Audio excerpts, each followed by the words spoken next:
I want to invite you to close your eyes as you feel so comfortable. And slow down and simply be. Don't worry. Just observe your breath. Visualize warm, pure light flowing down over you.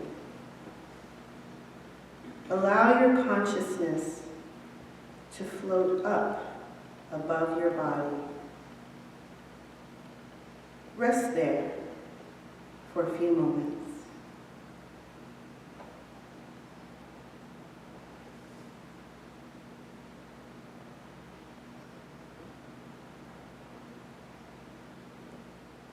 Feel the yin energy showering down from the universe onto you. Rest there for a few moments.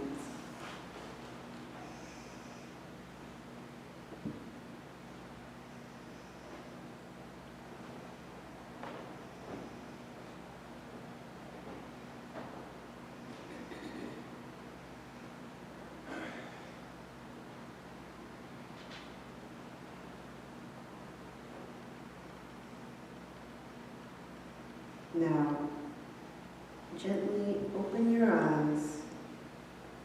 Take one deep breath.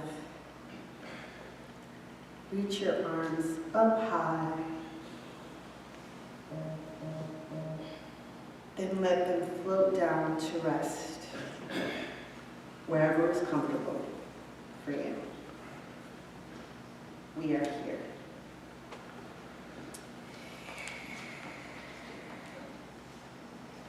Divine Feminine.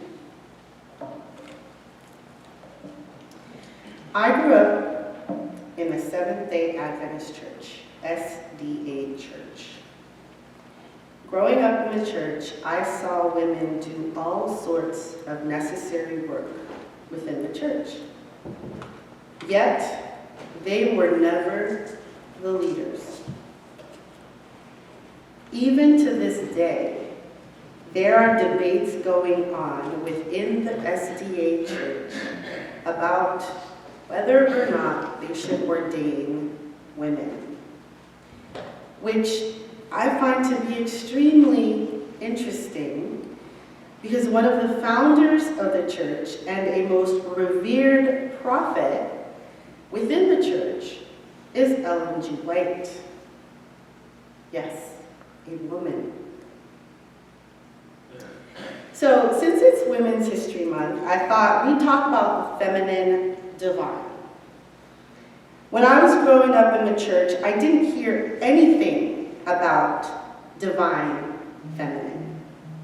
I heard about the long-suffering women. I heard about the faithful women. I heard about the patient women. I even heard about the courageous, the survivors, and the devoted women. However, it wasn't until much later that the divine feminine entered into my reality.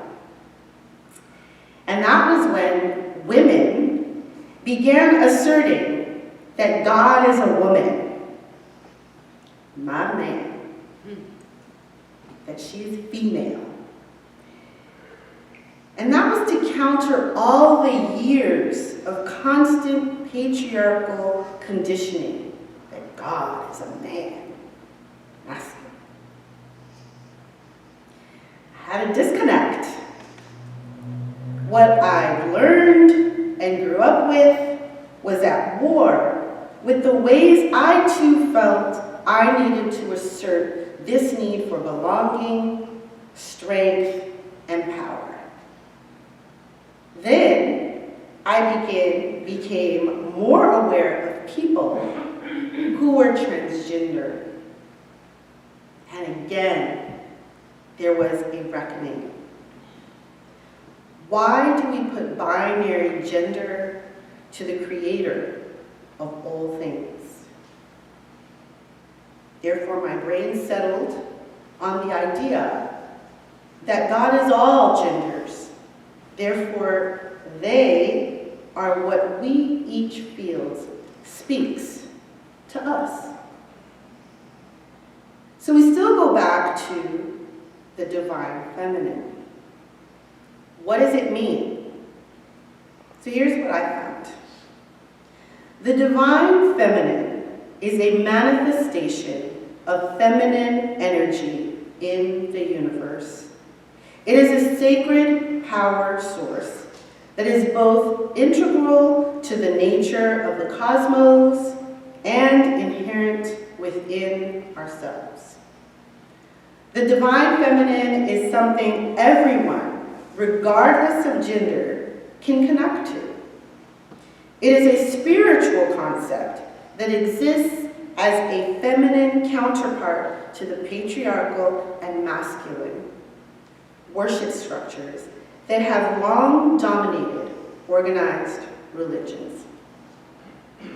The divine feminine is often connected to the moon, Gaia, Mother Earth, and water, typically symbolizing intuition, receptivity, compassion, abundance, nurturing, connection, love, and sensuality. Why is this important to know? Well, knowing what balances out the masculine and tapping into it allows for internal balance. It's the knowing that the yin and the yang exist. They coexist. The concept that they are opposites, yet they are interconnected and their forces mutually perpetuate. In the last few years, I've heard people talk about the immediate need we currently have to tap into the feminine, because all the turmoil we are experiencing is because of the proliferation of the masculine and suppression of the feminine. It's not hard to believe when we again look back at the characteristics associated with the feminine divine. Creativity, deep feelings and thoughts, greater morality, justice, empathy, patience, humility, intuition, communication, and compassion are just a few.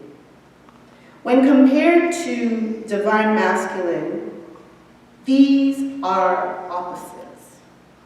The divine masculine traits are confidence, assertiveness, discipline, logical thinking, strength, protection, courage, and risk-taking. If we skew too much toward any side, we risk destabilization. We can see how this is playing out in the world. However, what matters is how it plays out in our microcosmos. Understanding that we all have access to the divine feminine, how are we tapping into that force to make sure we aren't skewing ourselves too much in one direction or the other? In my house growing up, I watched as my parents performed the delicate balancing act to ensure their children would not be too far skewed to the masculine or the feminine. Whether they knew that's what they were doing or not, I don't know. In my home now, everyone is free to be human and to express that humanity in whatever way is best for them.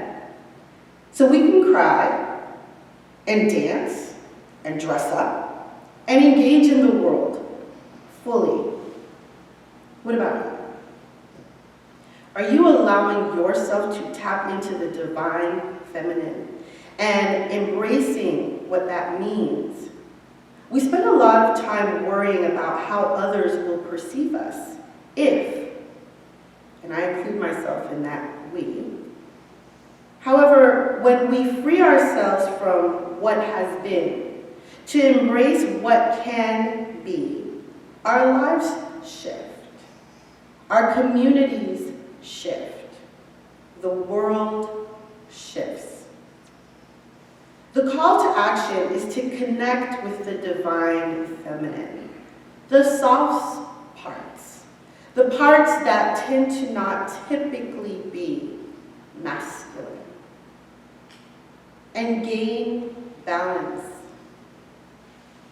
Balance is what we need to be and to do our best. Finally, I'd like to share this poem that I found. You are sacred. You are a song meant to be sung, a dance worth moving to, a story worth telling. You are a heart deserving of love, a spirit strong and brave, a body to be worshipped and cherished. You are sacred. Settle for nothing less than divine.